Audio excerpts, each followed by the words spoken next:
Hi, my name is Kay Baraka and I am a writer. Hello, I am Alea Kassam and I make things. Hi, I'm Bethel Model, but I go by BM and I'm a poet. My name is Neo Sunakpalo Musangi, and I read and sometimes write. These people have lied. My name's Keguro, and I am a scavenger.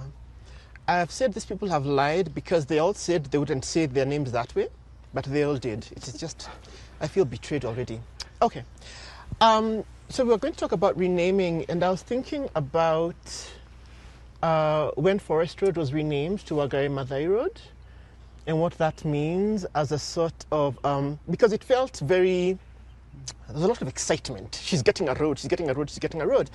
But Wangari Maathai is known for trees, right, and planting trees. And I was thinking, why not rename a forest after her, or plan something, right? And so thinking just about what does renaming mean when it becomes sort of representational, but there's no action behind it. And I think this is sort of a story both about Nairobi and a story about lots of other stuff. You know, when we were thinking about naming, I was, a couple of years ago we did a show trying to uninvisible the lives of invisible women in Kenya called Brazen. And at that point we were thinking, what would it look like if these women had visible, they had roads named after them, so you could actually see them in the city. And since then, my view has changed a little bit because it's such a sort of, am I allowed, I wonder if I'm allowed to say this, but I'm saying it anyways. Yeah. Like, naming a road is such a big dick move. Yeah. Yeah. And like, this idea of there's like one person who like owns the story of that experience and thus we must name it feels so anti, especially when someone like so we were thinking Field Marshal Muthoni Wakirima, she's always said it is the women, it is not I. So what does it mean to not name the road Field Marshal Muthoni Wakirima Lane? Yeah. But it is the women who Yeah. earned our independence Yeah. road, for example. It's too long a name for them. For the site. For this.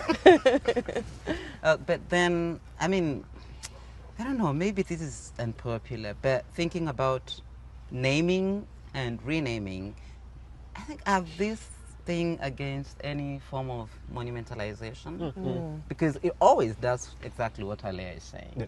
So it picks bits of histories Right. that are not individual histories, and then you kind of canonize this person. Yeah. And this is how we end up with all the Kenyatta things in this country, right? Because then the person is, half of the country then ends up being named after this one person. So I don't think the thing itself is to name buildings or roads or parks after people. I think there's a lot more work that needs to be done because it's exactly representation and then what? And who is being represented as well? I think there's a question of like why are things even named? There's placing oneself, relocating, but also that ideological thing. And there's been successive things are renamed, but nothing changes. It's just the same structure. So I think it becomes empty, and like who's going to be represented, because again it's all these men and who we valorize. So we have political leaders. How many streets are named after artists or people like that? It's quite confusing, I think. Like one of my favorite roads to think about is Bipende Road, which is a road in Kisumu. And Bipende Road is not actually called Bipende Road, it's called Jomo Kenyatta Highway. But then in 2017, after Bipende was killed, after Samantha Pendo was killed, all these people went around at night and like they defaced all the signs that said Jomo Kenyatta Road, Jomo Kenyatta Highway, and they wrote their Bipende Road. And like at the same time as this, like all these other roads or like places in Kisumu were like renamed in the same way. You see like people, it's all in green marker. So it's like Jomo Kenyatta Sports Ground was like, that was renamed. Jubilee Market was renamed. But then like the other day, so that like Kisumu launched a stadium, and the stadium is called Jomo Kenyatta Stadium. So naturally, I have questions about like if Jomo Kenyatta Highway is renamed to Bipende Road in 2017, but now 4 years later, there's a Jomo Kenyatta Stadium. Like, does it matter that like Bipende Road was called that 4 years ago? Was it just like? I used to think it was like a powerful statement about like we're resisting all these deaths, whatever. Or was it simply a matter of like the political coalition is not with Kenyatta now, so we're going to rename Kenyatta's? Who named the stadium? I say like the governor's Twitter account. It was like, oh, this is Jomo Kenyatta Stadium. I was like, it's a new stadium. Right. Yeah. And like who gets to name things, right? And who gets to say that this story matters to us? Yeah. And here's why. And like just like the thing like BM was saying about like sometimes the renaming is like it's a symbolic thing. You think it's like about representation, so like the idea of Kibera being called Kibra because like Kibra is Nubian, right? But then like Nubian leaders pointing out that it's called Kibra, but like the land is owned by other people, not by the Nubian. So like does it really matter if it's called Kibra if we don't get control of the land? Right. But I think part of what you're also talking about, making me think about, is also the duration of naming, right? And what might it mean to rename something for an event? So there's a sports match, so we're going to call this, sorry, I know nothing about sports something road, right? For the duration of that, so that perhaps one way to think about naming and renaming is also about the durational. And what do we want this particular thing to do for a week or a month or a year or even 3 years that maybe we don't need it to do for that time, right? So maybe even thinking about what is the use of this thing, which I think goes back to questions about what kind of history do we want to hold, what kind of stories do we want to tell, but also the stories we need change, right? So I'm partly I'm sort of like, what does the name invite you to do, if it invites you to do anything? And I think that was one of the things people said about the Wangari Maathai Road, like having it there was a sign to other women that there was a woman who counted and who mattered. And I don't know, so part of me is like, representation, it means nothing. Another part of it is but what relations are being made and how do those relations then persist and do other things along sort of a durational length.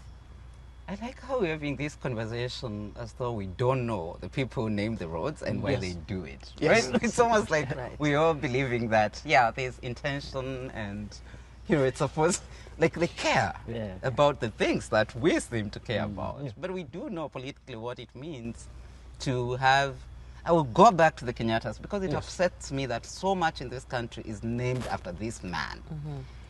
Who we've already, we've done the work and we know who this man is, and the man might not be who he says he is.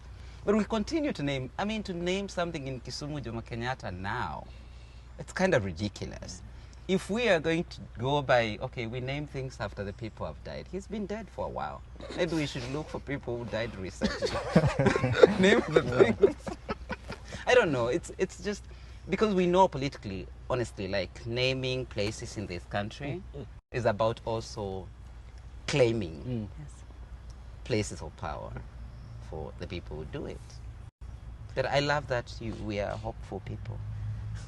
It's a sort of reminding, it's the powers reminding you of to stay in your place almost. Like even if you think of the city of Nairobi and what the names reveal about kind of the apartheid of space, which areas are in whose tongue and which is home, and why is our imagination constantly restricted to the idea of naming just after like big people. There's certain roads that haven't changed. Like in Majengo, if you go through, they have Lumbwa Street, Kikuyu Street, Meru Street, and these are colonial, how like people had almost been put. But I feel, I like what Keguru is talking about, that durational thing, or what names do and what names can do. And because there's this, it's a tradition, I think. It's just like you're talking about monuments, and we want to keep certain memorialization, like a kind of memory and a narrative that goes, so that certain places we give an impression of like some Pan-African but then it questions of why, who gets to choose. They're supposed to be like Mount Longonot was changed from something Margaret Satellite Station in 71 by Kenyatta, and that was like this idea of when we start naming things post-independence, like there's something that's supposed to be happening, but we keep the same space, how space was used, and the violence that is inherent in how some of these spaces have been divided. But is there something, the particular, and I like that Kerry took us to Kisumu, but I'm wondering if there's something particular about naming and renaming in Nairobi, because Nairobi is so, for many people, still don't think of it as home. Some of us are Nairobi born and bred. So that the bringing in of names into this city often is like calling out to something else. Because almost, okay, this sounds stupid, but almost nothing in Nairobi is named for something in Nairobi, right?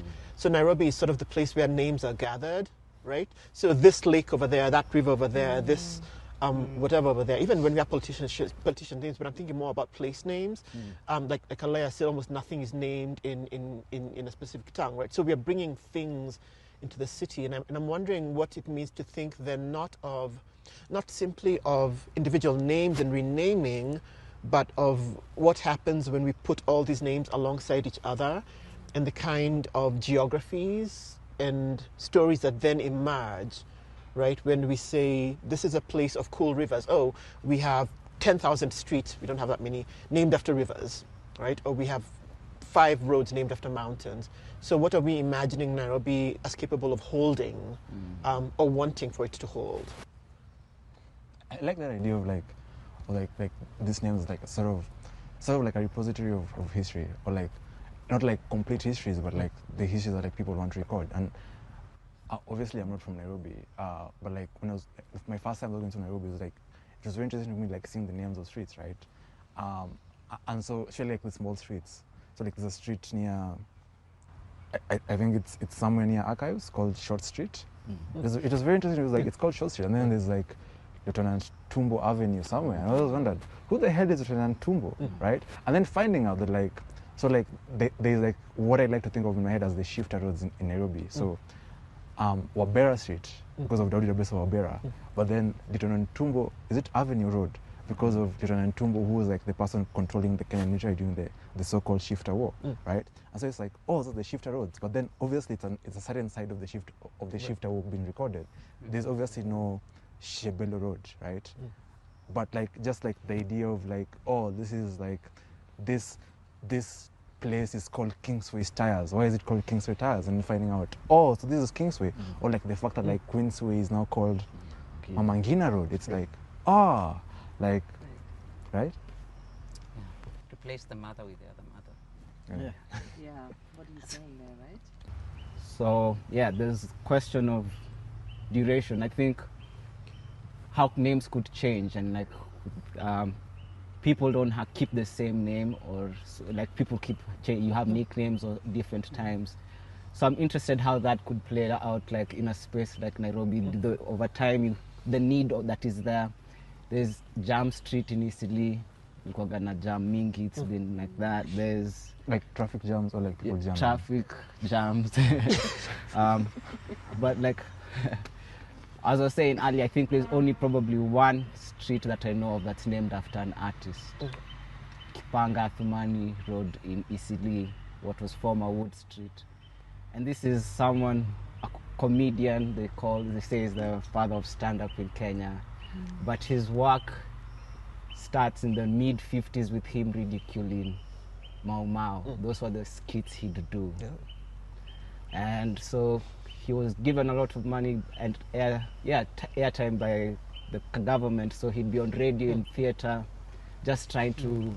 So I think about like even the people, like the other artists. I imagine like a lane on River Road that could be Meja Mwangi, or Marjorie Oludo Street somewhere in Ngara. So it's this power play that happens and who we choose to remember why.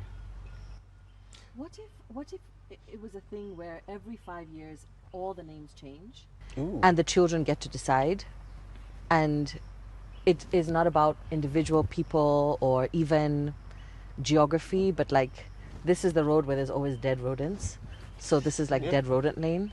I mean, what would it do if the names were always transient and like then it spoke to really a certain time? I think that mechanism is there. Like that's what it's supposed to be, where it should be public consensus in who we choose this road. But that doesn't happen. That reminds me of a novel I love by Kojo Lane, Major Gentle and the Achimota Wars, set in 2020, in which Achimota city is remaining and the rest of the country has disappeared. And the system of government is, as you say, like everyone can make rules. Even children could lead for a day. And so bringing in people for this, like we decide, and this is what we feel like represents us. But I think there's also a way that, so I think Nairobi has always, so names are weird for me in Nairobi because I never knew things by name, right? It was like you go to town, you look for KICC, that's out of KICC, and you're like, that's the tallest building, and that one, if I see that one, I can get to Kencom. And so it was a series often of bus stops, was where, or particular places, right? I was like, okay, we meet at Archives, right? Or we meet at, I don't know, I'll age myself, we meet at Asanans, right? Or we meet at Book Point, or we meet at, I don't know, Ibrahim's, it was still downtown, right? Or we meet at Trattoria, very rarely. So that there's a geography that happens around the city that is so often around activities or things we do. We meet at Arboretum, right? Now there's Arboretum Drive, but then there's always this constant movement of places and activities as what anchors names. And I think part of what's been interesting over the last 25 years maybe has been how some of those things no longer exist, right? So I was telling someone, there's a house there's a little small shop that used to sell beautiful leather shoes and bags right on Moi Avenue, right next to Ibrahim's, right? Which is no longer there. But that's how I knew Moi Avenue, right? I was sort of like, I'm going to that shop that's next to Ibrahim's that sells the most beautiful whatever. So what happens when the places move away?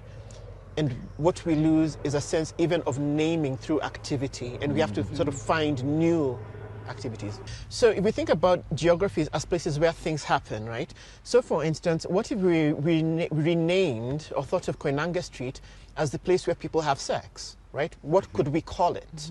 Like, would it be, I don't know, blowjob at 9 p.m. Street? Would it be...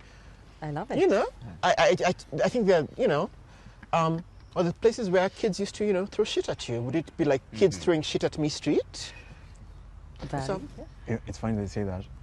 When I was a kid coming to Nairobi, I didn't know who the hell Koinange was. So like that was like the sex street for me. That's the only thing I knew about Koinange. It's like that's the street where people go to have sex, right? And so like till now, like I might know like one or two more things than I used to know 15 years ago, but that's when someone says Mbiu Koinange, that's still the thing I think about first. It's like sexy Jeff chief. Koinange is like You guys are evil. I love that. But then the thing you're proposing, right? I keep going because I need to remind myself that this naming is a nationalist project. So the reason we can't do this is because it won't work, and that's too much liberty. We can't allow people to play at will, because then what's going to happen? We will start having those weird names that you want, and then who are we as a country? And like how you go out of Nairobi and every city has now the Kenyatta Avenue and like it's nuts. Yeah, and then like the interesting thing is that they're like, of course this was the name of like a certain political person, political man, right?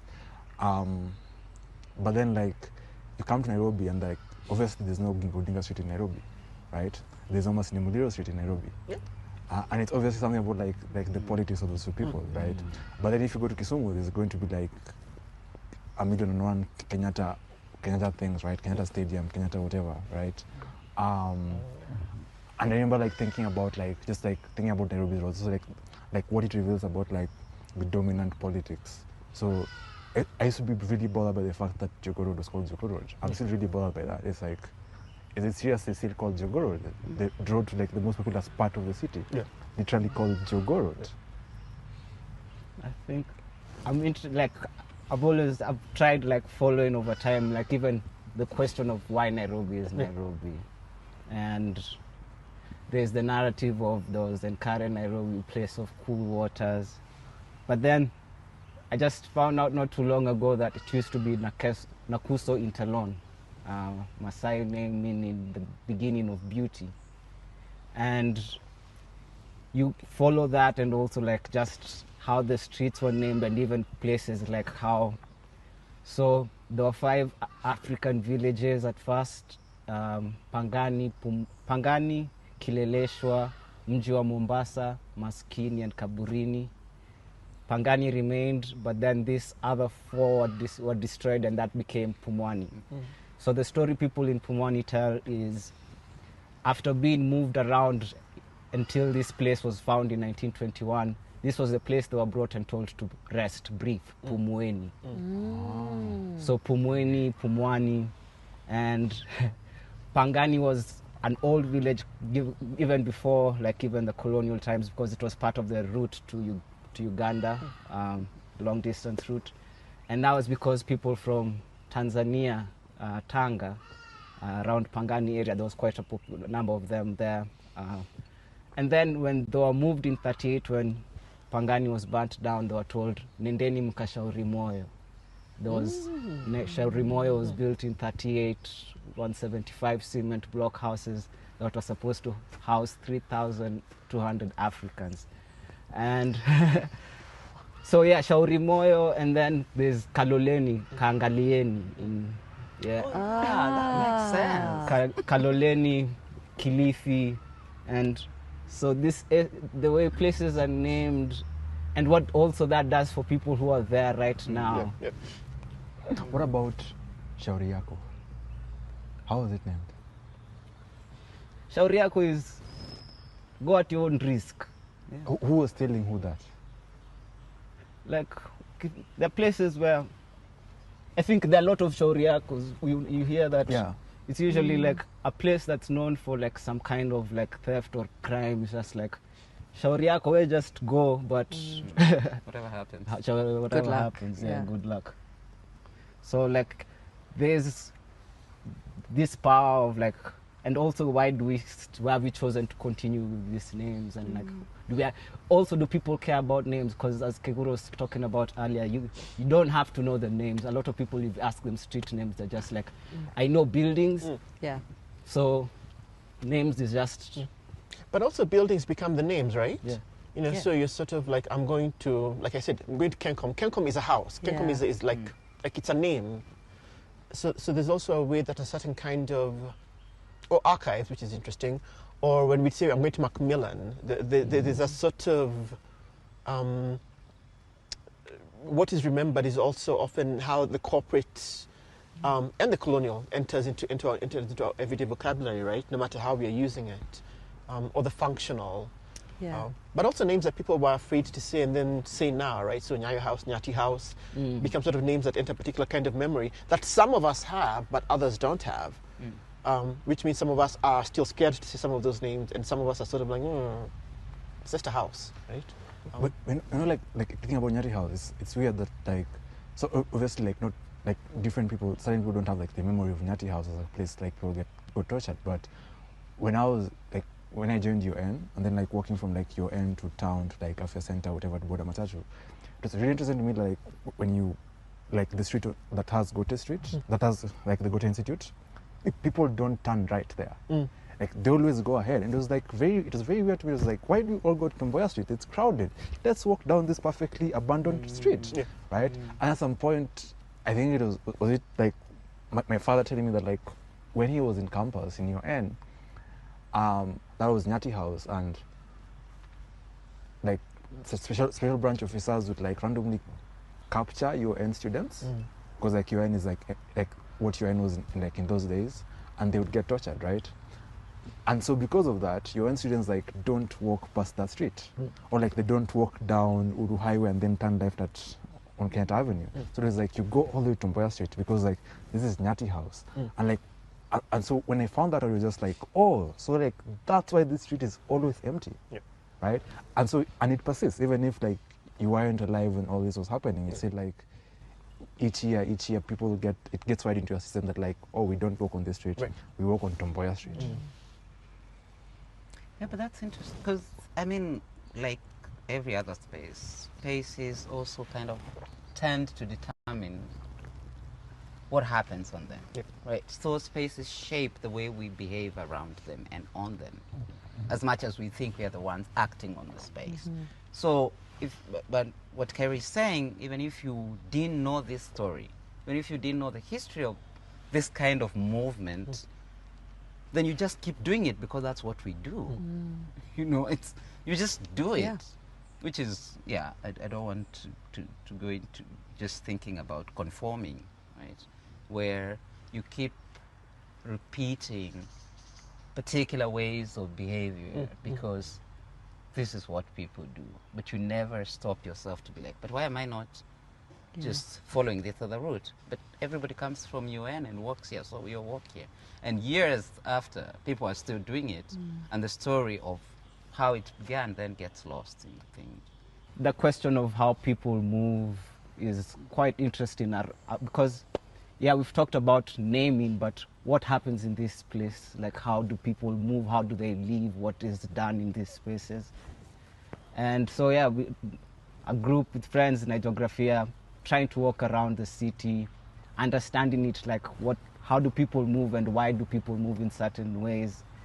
And I'm interested in this question of also spatial management, and I think Dr. Ngige has written very brilliantly on this. Like, you find certain spaces because of what was done in them, just there's a certain kind of thing that is perpetuated, and so she uses ruins and ruinations, that the visible and visceral, what happens that we feel that the effects of our empire, the traces of empire that are left, which is not simply a process but also a political project that keeps certain places and people in certain ways of relating. So like Muthaiga, you can't go through with a PSV. Muthaiga was, until 1928, its own township that, so no Africans, and it kept that tradition. It's always kept itself separate. And so you find this side of Limuru Road, Thika Road, there are always people trying to hitch a ride because they need to get to work. And so do they even care about like Chui Lane or the fancy names that are going to be in Muthaiga with all these animals? And then how do we interrupt that? That whole kind of this activity of like continuous empire making. People do it all the time, I feel, and that's like an interesting thing. There's always some kind of resistance that people will find their own forms of like how we will use space. So one of the things we tried looking at is like you walk around and you see stones where hawkers or like the guy selling maize, and it's for me a sculptural object. Like this are art. Like the city becomes almost like a gallery, and this is place people are not supposed to be using. It's a sidewalk, but you find a way to use it in neighborhoods. Like this is a plan that was there, but we will extend and we'll say this is so. People, there are always these forms of like people resisting how the city has been, what rules they should use, and how it should be. So I like that, kind of resistance. I was thinking recently while going through Lavington. So there's this guy peeing against a tree. That's obviously my role here as catology, right?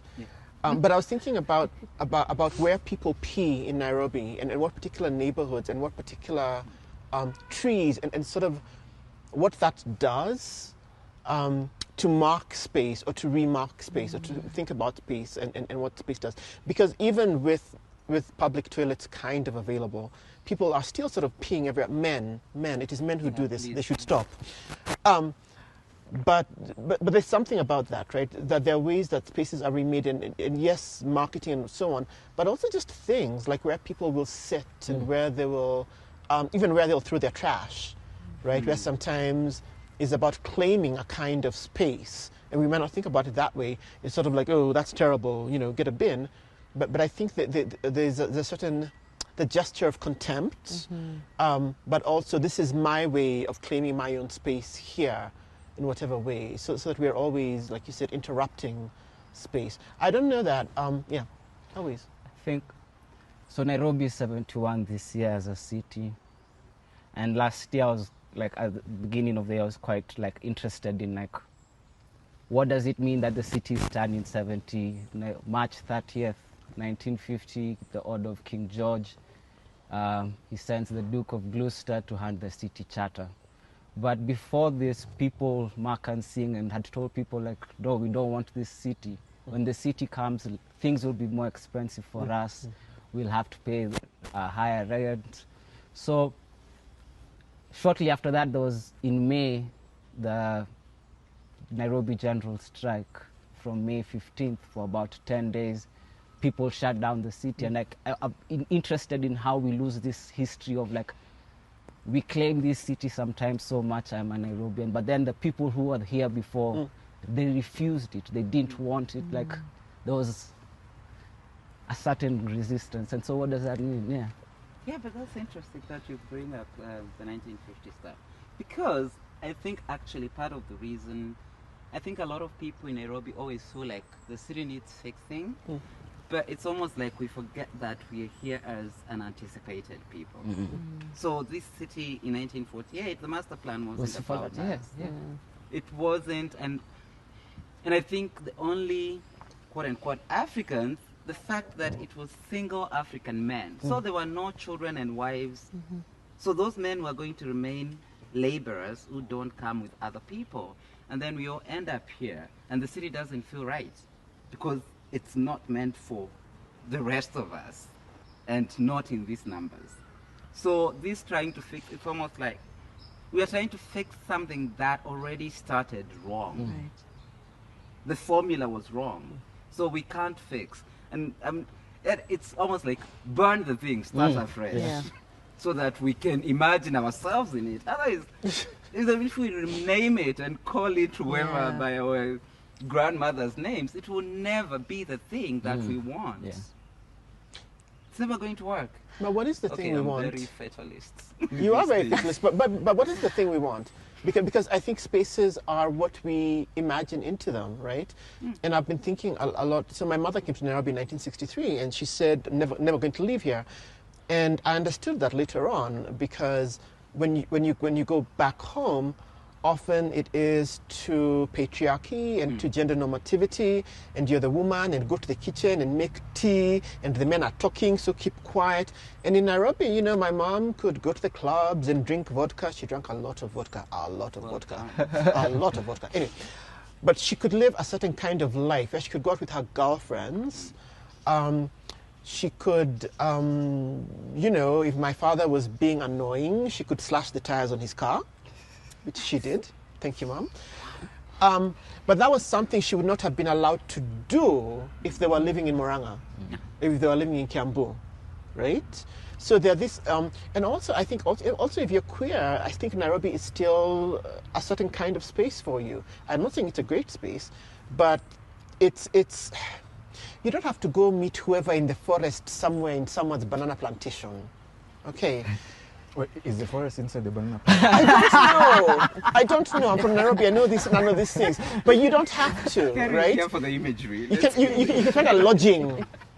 Well, wherever it's lodging is. But I think there are ways that being in other places, and not all of them, but sometimes being in other places that feel more rural, feels more stifling. Because people are sort of like, I know you, I know your father, I know your grandfather, I know your mother, I even know the tattoo on your backside, and you're sort of like, I don't know who you are. And there's a kind of surveillance. And I often feel that, yes, perhaps it's not a place to be at home, but it's a place that you can escape into. And sometimes that might be more important for some people than an idea of home is. Well, I mean, like, personally, I just experience this city differently, Yes. differently from your mom. I think being further out of Nairobi, like going back to my grandmother's village, feels a lot more liberating because people have no expectations of homogeneity. So even though they know you, you kind of allowed to be a bit nuts because everybody in the village is nuts. Everybody's just doing their own weird thing, so you're doing your own weird thing. What village are you from? No, trust me. Listen, my people are Kambas, so Wakamba just do their own thing. Whether you're selling your witchcraft here and somebody else is preaching here, we're fine.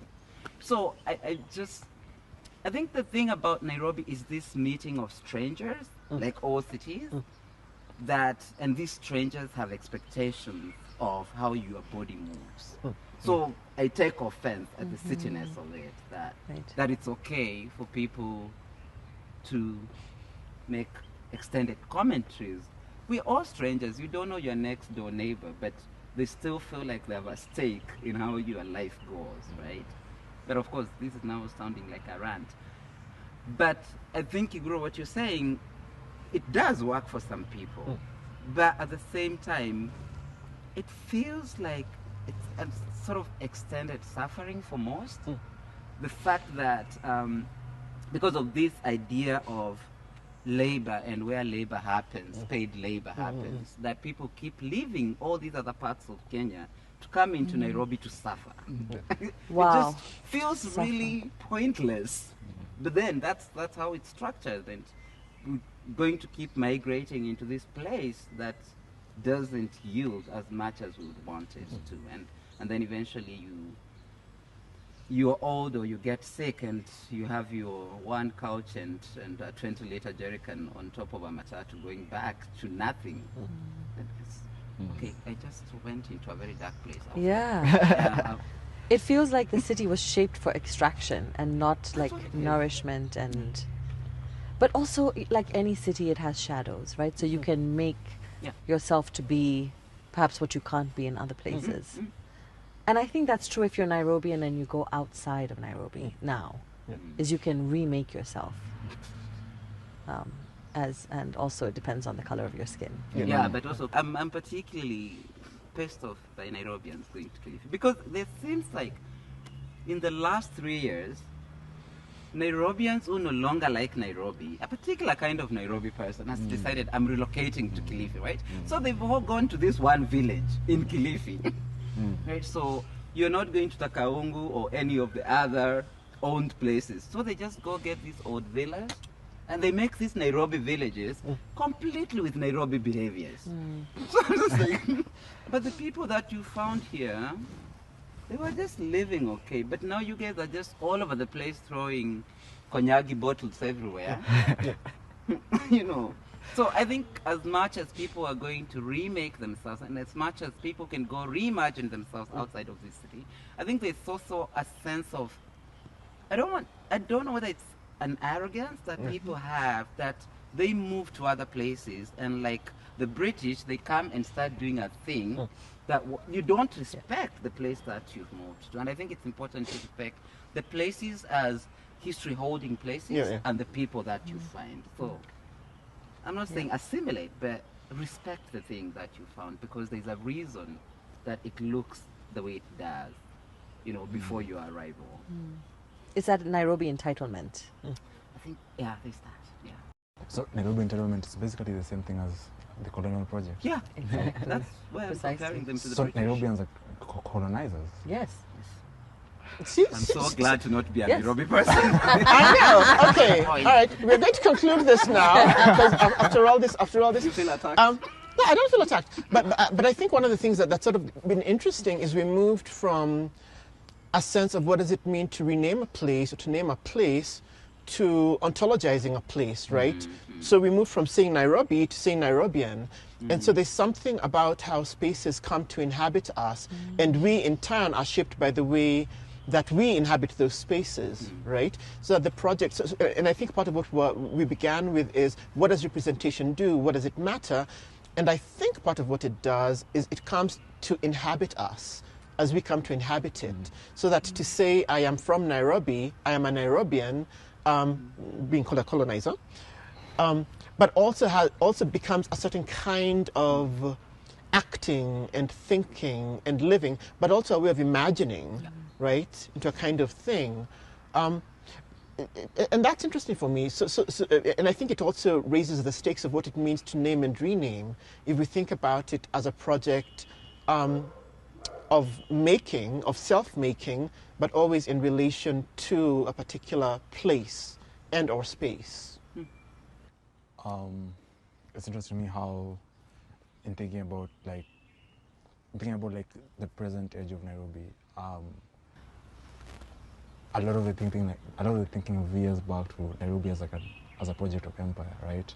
As a place for all this, and not just Nairobi, but also like the idea of Kenya as a place for all these rich aristocratic British people to escape from the drudgery of their lives, and yeah, and so like seeing all these roads, it's like okay, so like they escape from their lives and come to Nairobi and name roads after like where they're from. It's Manchester Road or whatever road or whatever road, and then like after colonization, like after independence, the people in power are like, okay, we're going to rename all these roads after where we're from, so it becomes Migori Road and Siaya Road and Nyeri Road and whatever road, and it's, yeah, I'm shivering because of the weight of what we talked about today. And this continuation, Carrie, where does one go after that? Such a brilliant full stop. Look, I'm still for like completely reimagining how we name things. I just want like children to just name everything. And even this idea of naming, I kind of reject it a little bit. What does it like? What does a space look like that isn't organized by roads and by names of things? And I'm struggling to even imagine that. And that's kind of bothering me a little bit. But how do I orient my space if it isn't according to that? What does that look like? And yeah, and what if the names changed every couple of years? And what if the process of naming was a process of like imagining as opposed to defining or limiting? You know, and what if it was sort of like literally every 3 years, what would that say about this period of time? Yeah, that's kind of my 2 thoughts. I think, yeah, I take that away, that durational participatory thing, but it's also like thinking about these questions of naming, following them over time. I know right now there's someone who's been doing some very good work on the history of names in Nairobi, Melissa Onjiro-Mwita. And there's all these questions of the legacies that are happening, but I think I'll end on a speculative point. We all know South B, South C, but where is South A? So in my head, I've been thinking of South A as a place that escaped this future that we went in. It's a place in a nook of time that the Nairobi that we missed, what Nairobi could have been. And so what kind of imagination, as you ask, what place do we want? And I think it's a place that we all live and that, yeah, we count. And yes, so I think that's the point I'll leave on. Wow, that's such a fantastic speculation. I forgot what I wanted to say. But anyway, beyond South A, I think as much as, I mean, I'm very critical of naming and memorialization, as I said, but it's important to put into people's mouths the things we want them out to say, or the things we want to hear. Because if we don't want to hear Victoria, then we shouldn't be saying Victoria, right? Especially because a lot of these processes have been processes of violence. So I think it's important to acknowledge the violence in renaming, but then we also have to be careful to not reenact different versions of the violence through the renaming. So I don't know where we are at with this, but yeah. But I think the space, names are meaningful in the space and in the way that we experience it.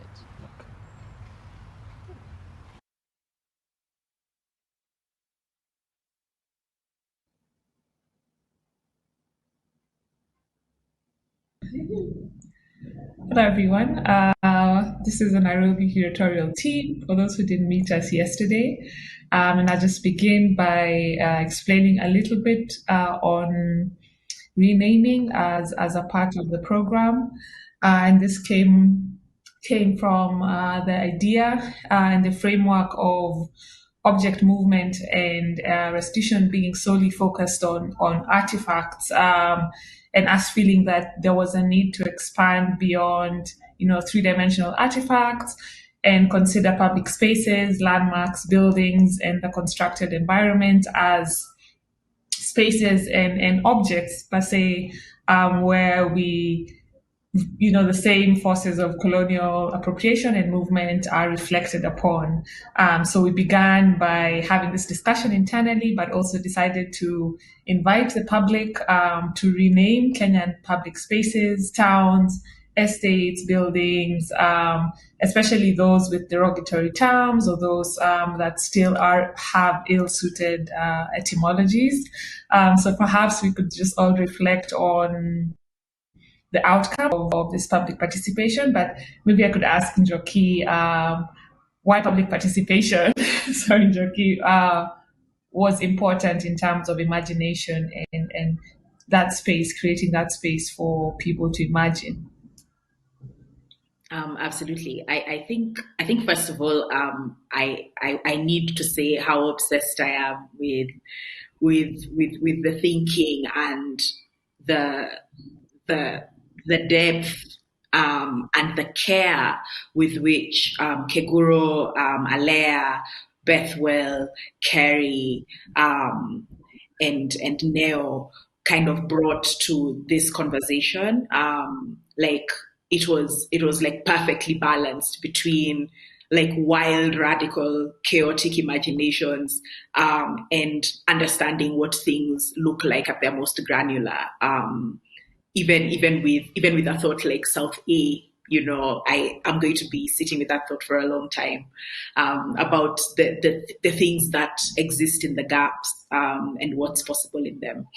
I think I'm generally a huge fan of public participation in anything. It's if everybody's going to have to use certain names, then I think having the public kind of feed into what should these names then be and why, what framework are we using to come up with these names, I think is a really important thing.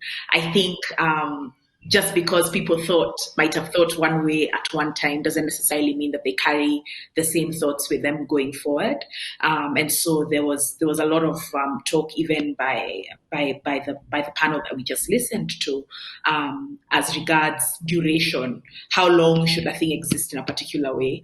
I particularly like about Kenyans that even when a thing changes its name, we will still call it by the name that we knew it by. And my favorite example of that is this one petrol station that is on a main street heading into the central business district, which was an Ajib, petrol station. And people still call it Ajib, even though I think it's had like 7, 8 changes of the type of petrol station it is. The public transport will say, let me out at the Ajib bus stop. It's not Ajib anymore. It has not been Ajib for almost 2 decades, and people are still calling it Ajib, which is fun. I think listening to people about what names should be really reveals a lot about what current discourse is. And maybe when everybody else has talked, I can kind of share the reflections from when people responded to this on Twitter, because they fit quite neatly under a bunch of very interesting themes.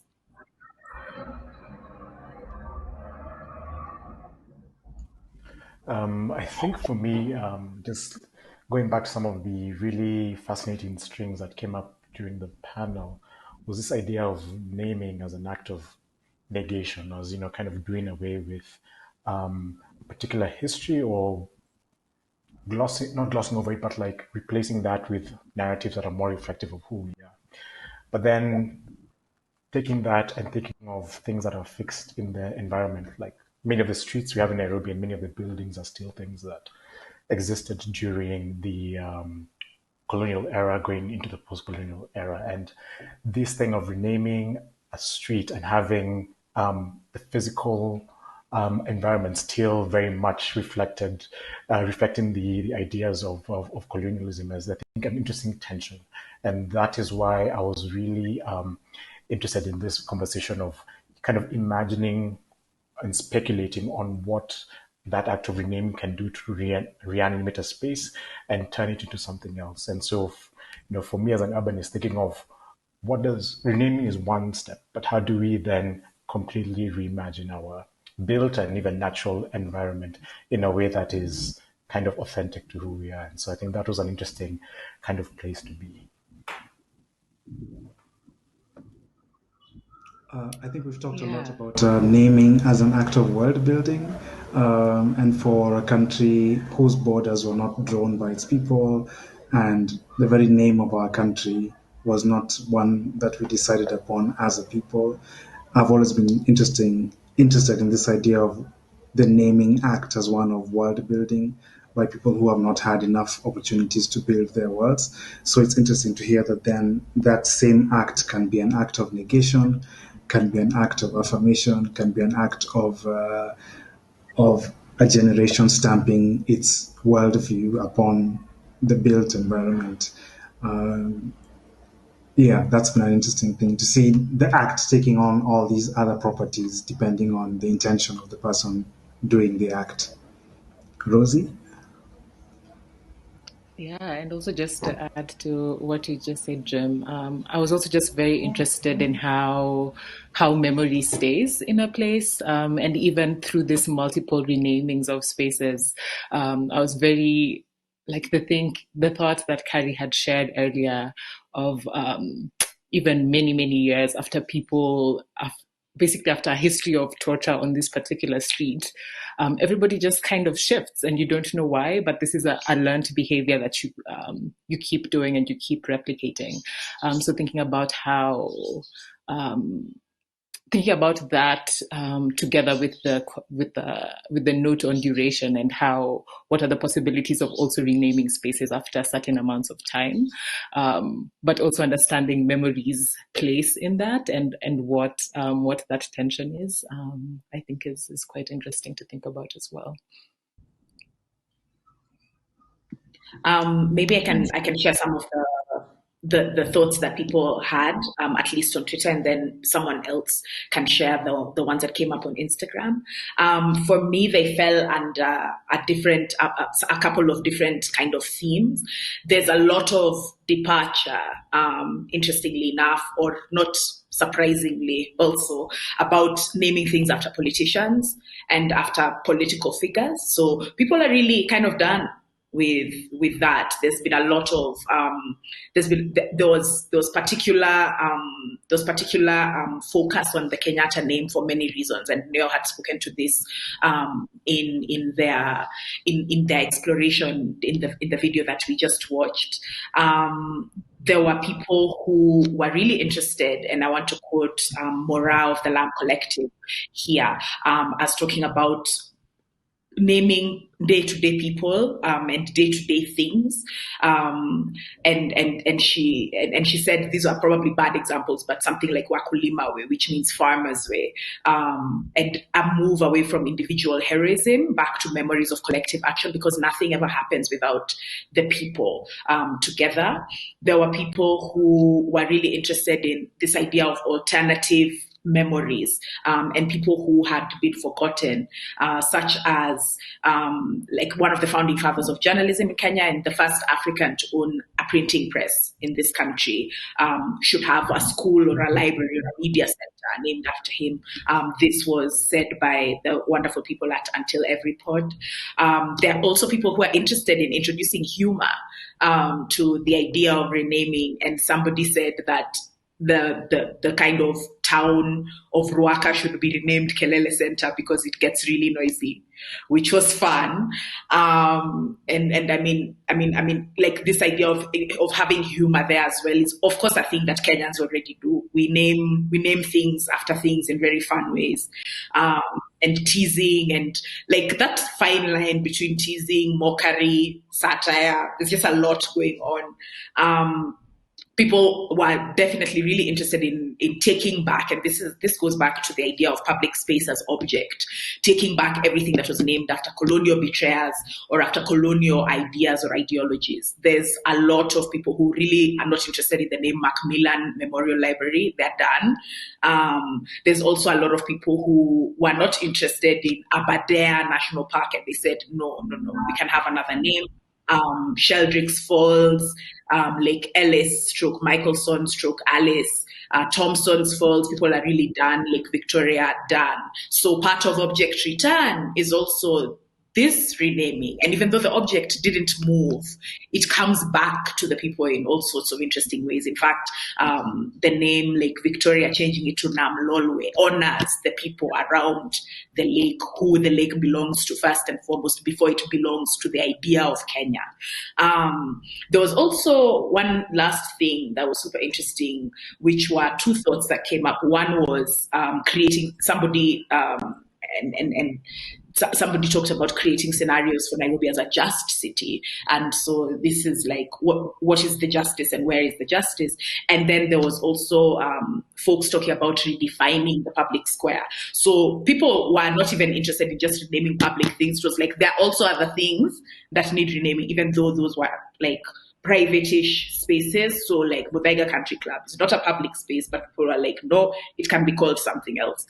Karen Country Club, not a public space, but people are like, no, there's ideas and things in those names that can be renamed either.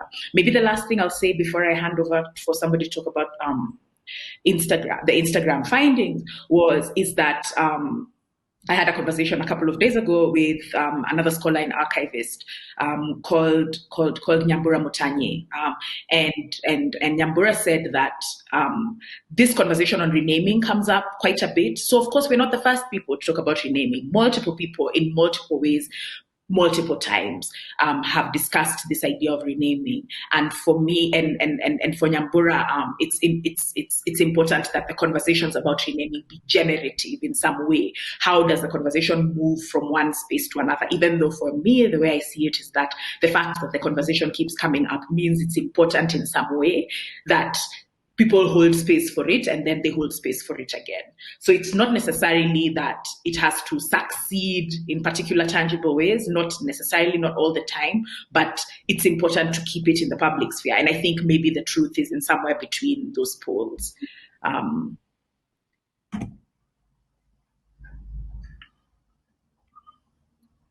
Jim, there's something you wanted to say.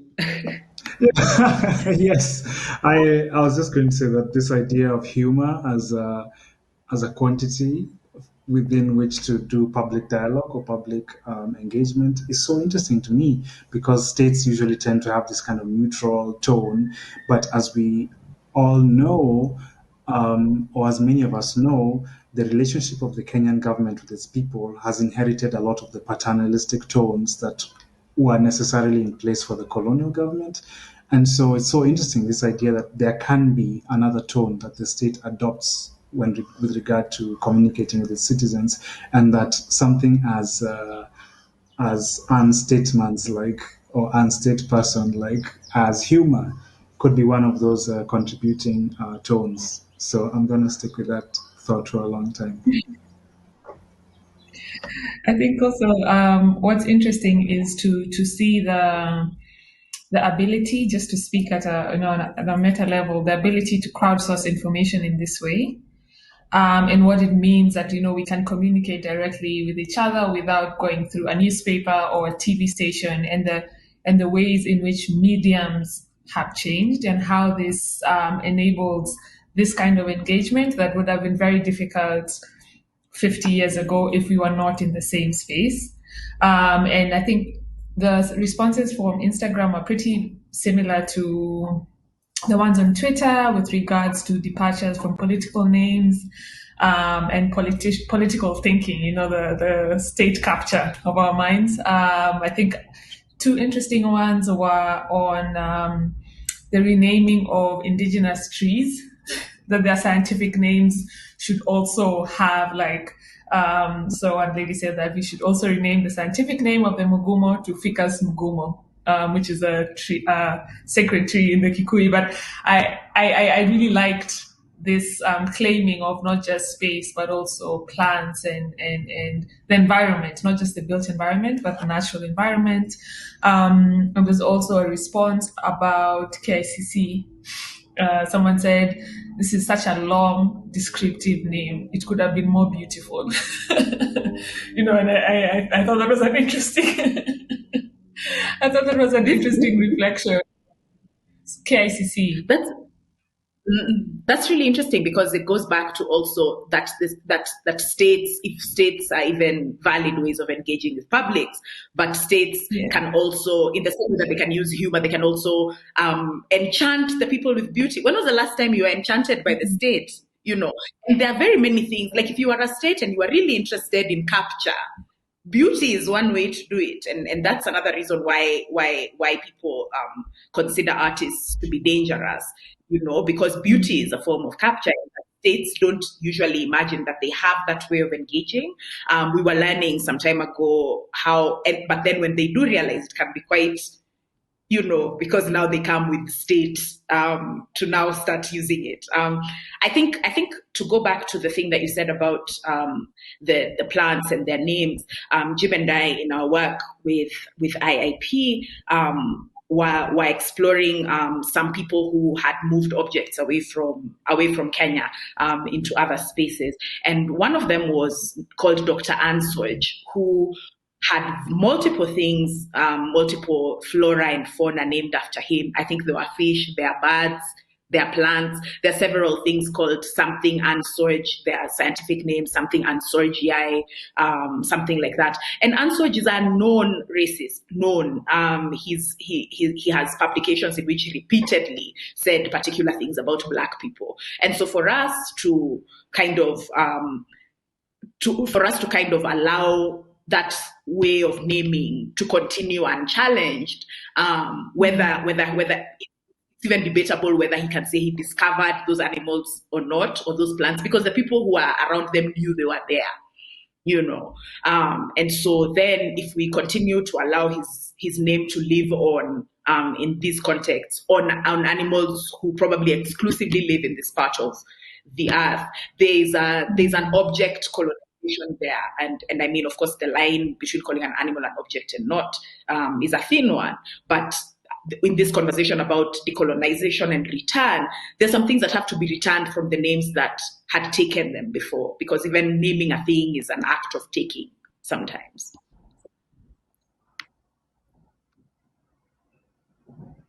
Absolutely. I'm not sure when we have left. Yeah. No, I see we have a couple of extra minutes, but I think one thing that I was found interesting in the responses we got on Twitter, and so I think there was like a category of research that were like, these are the things that need to be renamed, and then the question was, okay, what do we rename them to? And I think one of the things that we've been kind of grappling with is about process, and we've hinted at it during this conversation and during the panel idea, which is that naming is a nationalist project. And even though the crowdsourcing that we did in this last couple of weeks has yielded really amazing and awesome results, I think that the question is then, how are we taking this process forward? Because, as Njoki said, once the state comes in, it becomes a whole other thing. This is when you get, anyway, in Nairobi, there's a renaming process happening right now over a particular street in a particular neighborhood, and that has kind of yielded interesting public responses. But the question is, what is the renaming process that can happen here right now in Nairobi, in Kenya, within the country, that kind of reflects the sentiments of, or the mood of the public at the time? I mean, I think the particular road that Kahira is talking about is interesting, because it tells you that a name is a name, but it's also not just a name, because when this particular road was named after a particular political figure, the public were not interested in that name, and so they came and uprooted the road sign. It is just a sign naming a road, and of course, because that road has been named that road for the longest time, nobody's going to immediately call a new name. So that act is an interesting. And then the name of the political figure was returned, and then there were guards put around the name. And I said, wait, this is interesting, because now we can see clearly it's not just about the name. I mean, it's about so much more, and maybe that's why like this space is such a political one, and why like even the conversation, it's hard to move it past conversation, because it is a politically owned and politically colonized, entity. So I don't know, like, because to be fair, also Kenyans call things, and then that name remains, whether it is officially called that or not. So there's probably also ways in which the people can bypass all of this kind of structural bullshit and then just call things what they want until the name sticks, and then nobody can do anything about it. I think there was even a point in time when people used to have names for particular schools, and then no one could even remember what the original name of the school was, because like now it's only known by its colloquial name, This makes me think about how technology can sometimes be used to baptize or to make things official by kind of adopting names. For instance, I'm thinking of Google Maps, and for all the names, the alternative names that we give to spaces and roads and places in this city or in this country, they are not reflected in these kind of apps that kind of sit on top of reality. So that makes me wonder about whether in that case the technology kind of is hand in hand with the mechanism of state, but that same technology can also be used to affirm kind of community thinking or unofficial thinking, because things like Foursquare, you could kind of like create pins that were a little bit more flexible, and I think we've been thinking about that a lot, how technology sometimes works for people and sometimes works with state, which tends to be against people in the world we live in right now. Yeah. And even thinking, Jim, thank you for saying that, because also thinking about creative ways of map making and what possibilities there are for that. I mean, I think sometimes with BM's work around like also psychogeography, how as you're moving through space, what should it mean to map Nairobi using feelings? How do I feel walking down Tomboya Street? How do I feel walking down Moi Avenue? So also just thinking about different ways of mapping could be interesting in that new knowledge around renaming as well. I think what you've said, Rosie, about the feelings of walking down particular places in particular ways is super interesting, because different people have different memories of different places and are treated differently in different places. And so, like, my psychogeographies of Nairobi may not necessarily be the same as yours. If somebody broke up violently with me outside 20th century cinema, like the way I would color that part of the map is not necessarily the same way that somebody else would, because maybe who, I don't know, had a, like they received a text that told them that they had gotten a particular job when they were walking out there or something like that, because also the psychogeographies are informed by feelings, which are informed by memory, and so that can be particularly interesting. But also limiting it to things that are a little more aligned to what should be the aims of state, such that how do children avoid this particular place? And Kerry talked about that road, that university always avoid. What other spaces are those? Are there like those? If you did a map of Nairobi as regards where women feel safe, for instance, or where marginalized people feel safe, or where people feel like they can go, what kind of map would that be? How many? There's some absolute no-go zones. There are some places where, if you did a map of Nairobi as per where people walk around at night, or how many people walk around where at night and why, and then now related that to the number of, and this is Kahira's general area, the number of street lights, the number of roads coming in and out, the presence of bus stops and things like that, then the city becomes a vastly different place. And like if you thought about even spaces like Berlin, if you did a map as regards where do Black people feel safe to go, where do people of color feel safe to go, like the map of the city then becomes a completely different thing that shows as much by what is present as it does by what is absent.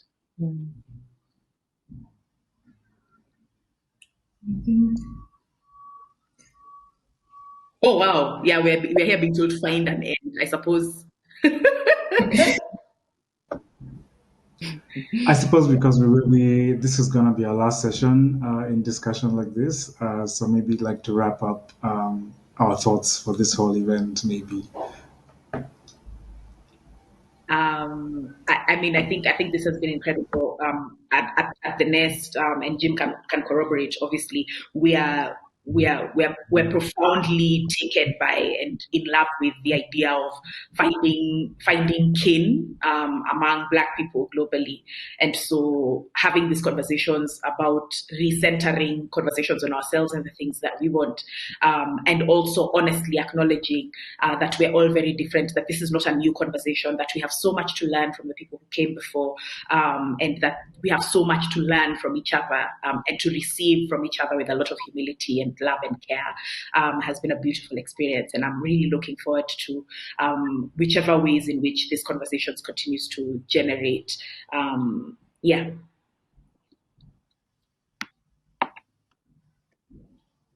Thanks, Njoki. Yeah, I guess just had to happen. No, I guess just to affirm what you're saying as regards to kinship and solidarity, but also coming together to think on these collective issues that affect us and influence our daily lives, has been such an interesting process for me and for my organization. I continually remind myself that this identity that we are working with of being Kenyan or even being African are things that are quite new, so in as much as we are born into these identities, that we are also formulating them and creating them and shaping them as we go. And there's a lot of path finding and path clearing in that process, which can make it difficult, but it can also make it rewarding. It can also be painful. It can also be healing. So this project has, I think, provided a very, working with you all, a very interesting space to bring all these conflicting and complementing feelings and things together. So thank you. And thank you to the audience who have joined us. And we hope there'll be more coming from us, at least. Yeah. Yeah. And echoing what Njoki